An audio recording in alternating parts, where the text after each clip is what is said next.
Beleza, beleza. Vamos então aqui para nossa aula mais prática, né? Diretamente agora dentro aqui do SketchUp, para você poder entender exatamente os primeiros conceitos de armário piso-teto, tá? Vamos lá. O que eu fiz aqui? Eu peguei, tá? Um pé direito aqui de 2,70, tá? Para a gente poder trabalhar legal.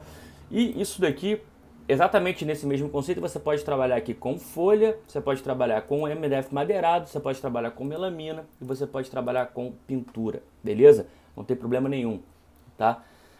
A gente vai falar sobre, deixa eu até puxar para cá, ó.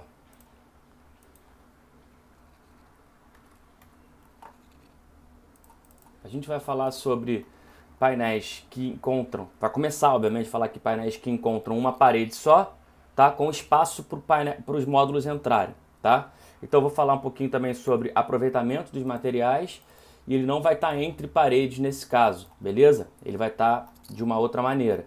Ele não estando entre paredes significa, obviamente, que a instalação é mais simples, tá? Mas algumas coisas a gente tem que levar em consideração sempre.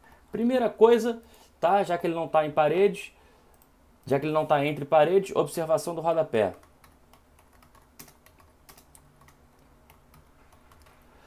Tá? Para observar isso, o que acontece com o rodapé? O painel tem que estar à frente dele. Ou você vai tirar o rodapé e depois colocar encontrando o painel, não tem problema nenhum. Ou vai colocar depois. Ou caso não possa tirar o rodapé enfim, e ele tem que ficar ali, você tem que fazer um painel cobrindo ele, você tem duas opções. Uma é limpando um pouquinho aqui, isso se ele for mais profundo do que a mão amiga, né? Uma é limpando um pouquinho aqui, esse canto, tá? Você pode fazer isso aqui, ó. Você pode fazer isso daqui pela peça inteira, o que eu acho desnecessário e trabalhoso nesse caso, tá? Para ele poder abraçar o rodapé. Por isso eu vou tirar daqui essa opção. Ou o que eu acho mais simples é você engrossar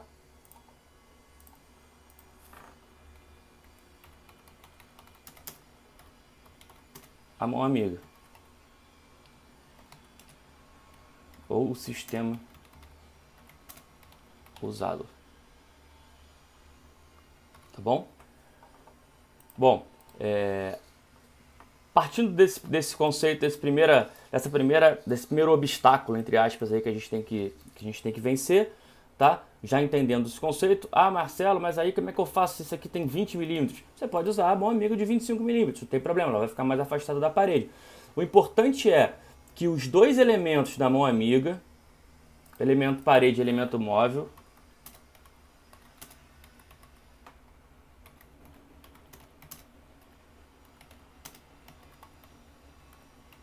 sejam,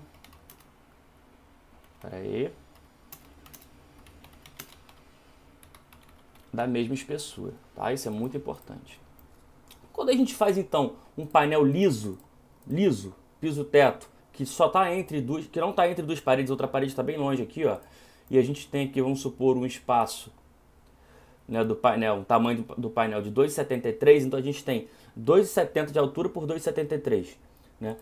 Como é que a gente aproveita a melhor forma? Vamos supor, a gente vai ter um encontro aqui, que a gente tem duas opções de encontro, tá? O encontro junta seca, duas opções, né? Basicamente, mas você pode criar várias outras opções. E o encontro com bits. O que é a junta seca? É quando você vem com duas chapas de topo e elas encostam aqui e você mal vê essa emenda. Quando o trabalho é muito bem feito, você, por exemplo, se você está fazendo com folhas, com MDF ou compensado com folha, né, de madeira ou pré-composta ou natural, você vai colocar aqueles padrões ali, você vai espelhando as folhas para o padrão ficar muito bem feito ali. Tá? Essa explicação tem bastante no e-book, dá para entender muito bem. Quando você for ler, você vai entender bem e vai completar bem essa explicação aqui. Isso aqui é o seguinte, quando você faz essa emenda, junta seca, é porque ela bate uma de topo na outra e você não coloca detalhe nenhum aqui, você deixa o encontro o mais perfeito possível. Quanto mais torto tiver o painel, mais vai abrir ali em alguns pontos. Então tem que estar bem alinhado, a mão amiga tem que estar muito bem feita, tá? Ele tem que estar com o encontro muito bem feito aqui. Uma das formas de você... Só que fica uma linha. Tem pessoas que não gostam, eu gosto. Eu prefiro o encontro de junta seca. Mas, por exemplo, você tem o beat. O beat, e é óbvio que o encontro não fica assim como está aqui, porque isso aqui é uma marcação, uma modelagem. O encontro fica bem mais discreto do que isso quando é bem feito. Tá? Bem mais discreto mesmo. Mas você pode muito bem fazer um beat, que é isso aqui, ó. E o beat você define aí a profundidade dele, né? A largura dele. Vamos supor que eu quero fazer um beat de 10 por 7,5, porque é metade do painel de 15. Tá? Aqui tem 10, ó. Então eu basicamente venho aqui, ó. Tá? E vou jogar isso aqui até lá embaixo. Beleza? Quando a gente faz o beat, tá? E lá dentro você tem o mesmo material ali, por exemplo, tá? Isso aqui você pode fazer quando você quiser. Eu não sugiro fazer menos de 5 milímetros, porque aí já aparece erro. Quando fica uma coisa muito pouca, assim, parece que você errou. Se você coloca de 5 milímetros para mais, eu acho que já... Pô, a pessoa vê, aquilo ali é um detalhe que foi pensado, tá? Senão fica muito quase. No quase você não sabe se a pessoa errou, se pensou em aquilo, entendeu? Então eu prefiro fazer assim. E aí, aqui dentro vai ter o mesmo material. Quando a gente faz isso daqui, tá? Esse ponto aqui por dentro, ele gera uma sombra. Você tem uma sombra maior ali dentro. Então, caso tenha alguma imperfeição no encontro dessa chapa com essa, você consegue ter um pouco mais, você consegue ver um pouco mais, tá? Você consegue ver menos, beleza? Por conta da sombra e tal. Mas é sempre bom trabalhar o encontro o mais perfeito possível, tá? É muito importante fazer isso, beleza?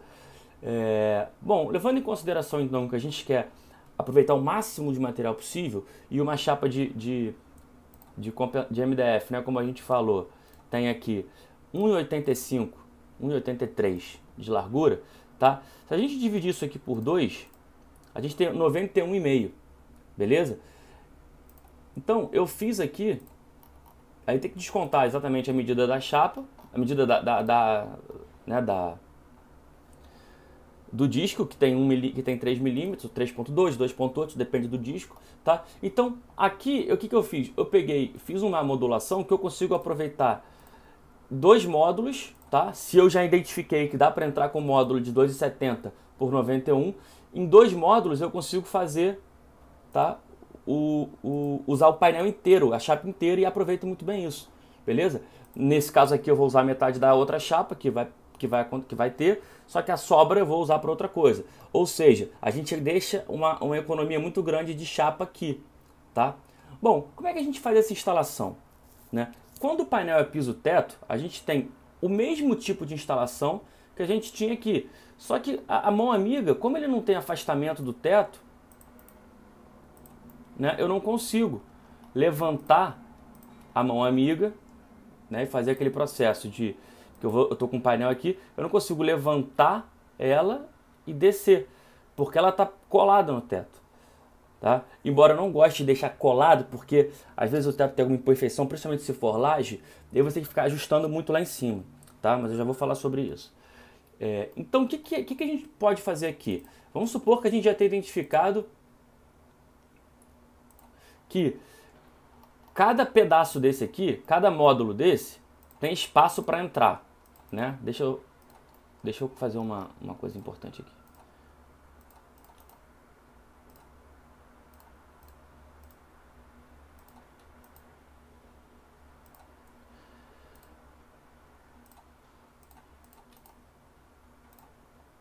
Então o que eu vou fazer?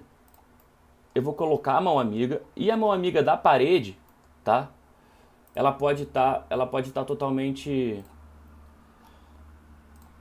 A mão amiga da parede, ela pode ser a maior possível, porque é mais fácil você alinhar. Você faz uma peça maior, você consegue alinhar ela. Então, por exemplo, como eu gosto de fazer sempre um amigo com compensado, porque eu acho que ele tem mais resistência ao esforço mecânico, eu coloco ela aqui, ó, com 2,50, por exemplo. Peguei uma chapa de 2,50 de 18 milímetros, tá? Então peguei uma chapa de 2,50 de 18 milímetros, e caso eu precise, eu vou continuando aqui, mas pegando o mesmo nível dela, tá bom? E aí, em cada módulo,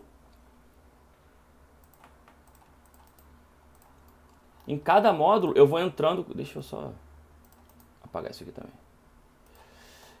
Eu já identifiquei que eu consigo tranquilamente entrar aqui com ela pelo lado. Então, se eu consigo entrar com ela pelo lado, eu não preciso levantar ela para ela encostar lá em cima, e ela para ela não vai bater no teto. Então eu posso aqui, sem problema algum, tá? Sem problema algum, vir com essa peça daqui como se fosse um trilho, ó. Ela vem para cá, ó. E encostou aqui, tá? Encostou, beleza. Uma coisa muito importante. Se você quiser deixar ela completamente encostada no piso, encostada no teto, você vai ter que ficar ajustando ali, tá? Aí eu aconselho a fazer aquilo que eu já tinha falado antes, tá? Fazer aquele rebaixo aqui atrás, para ficar mais fácil de você limpar, aqui em cima, tá? Aquele mesmo rebaixo lá de trás, fazer aqui em cima, beleza? Então se eu fosse reproduzir isso para você agora, eu faria isso aqui, ó.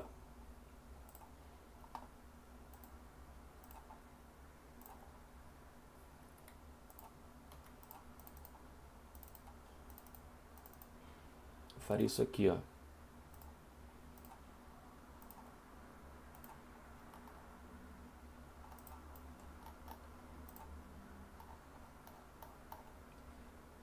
Para ficar mais fácil de limpar lá em cima e a mesma coisa lá embaixo, tá? Então, ó, aí fica muito mais fácil, porque você está com bem menos espessura aqui, tá bom? A questão aqui se você for limpar a peça, às vezes você não vai conseguir entrar com ela, você vai limpar. Você nunca pode limpar nas laterais, porque elas têm que estar no encontro perfeito. Você vai limpar em cima e ou embaixo, tá? Para quando a outra peça entrar aqui, ó. Para quando a outra peça vier aqui e entrar, nesse caso aqui ela tá com bit, né? Daqui a pouco eu vou dar um exemplo sem bit. Quando ela estiver aqui e entrar, você vai conseguir, né, deixá-la bem perfeitinha aqui, tá? E aí a mesma coisa para essa outra. Tendo espaço na parede, e aqui nós temos, tá? Calma que depois lá na frente eu vou mostrar o que acontece quando a gente não tem esse espaço. A gente vem com ela aqui também, ela corre e encontra com a outra aqui, tá? E aí o fechamento aqui na lateral vai ser a mesma coisa, né? Lembrando que é óbvio, aqui eu coloquei até, mas não é assim que eu gosto de fazer, eu já tinha mostrado nas aulas anteriores. Eu gosto de recuar ele um pouquinho, tá? E aí aqui, nessa peça aqui, obviamente não teria bit, né? Porque ela é a peça final nesse caso aqui, tá? Aí isso daqui, nesse caso aqui, teria que ser, teria que ir até em cima, tá bom? E aí, você pode entrar ou com essa peça aqui, vindo até encostar na parede, tá? Já pode levar ela mais engrossada, para ela fechar ali, tá? Ou só colocar uma peça ali por dentro, mas caso você queira já levar ela mais engrossada, o que eu normalmente gosto de fazer é isso. Aí ela vem até aqui embaixo e você vai ter só que fazer a mesma coisa em relação ao rodapé, tá? Que é fugir dele, beleza? Eu consegui aí fazer essa manobra para o painel fechar aqui assim na parede, tá? É óbvio e evidente, tá, que você pode colocar quantas mãos amigas você quiser. Só que o que eu aconselho? Eu aconselho a colocar uma mais próxima lá de cima, com um espaço entre ela e o teto, tá? Eu aconselho a colocar uma lá embaixo, tá? E dependendo do tamanho, essa aqui 275, com uma chapa, isso é uma questão de bom senso, tá? A quantidade de trilhos, de linhas de mão amiga que você vai ter vai depender da espessura da sua chapa. Quanto mais fina, mais chapa vai ter que ter para ela não ficar bambeando em nenhum momento. Mas uma chapa de 15 dessa aqui, por exemplo, com um contato, com espaço entre uma mão amiga e outra de 53 centímetros, 54, é bem tranquilo, tá? Não tem problema nenhum. Então essa foi a divisão que eu fiz, a paginação da estrutura, beleza? E aí você pode, enfim, fazer isso de acordo com o que você quiser. É importante sempre testar, mas isso aqui já é mais questão da marcenaria em si. mas é importante o projeto considerar os espaços necessários aqui, tá bom? Lá na frente a gente vai ver quando a gente precisa usar mais espaço. Aí tem toda uma estrutura, todo um desenvolvimento aí de um sistema fantástico que a gente desenvolveu aqui, tá? Então, para essa aula não ficar muito longa, eu vou continuar na outra aula falando sobre esses encontros aqui. Vou dar um exemplo de como a gente pode manter aí esse encontro melhor quando a junta seca sem o bit. Beleza? Até a próxima aula.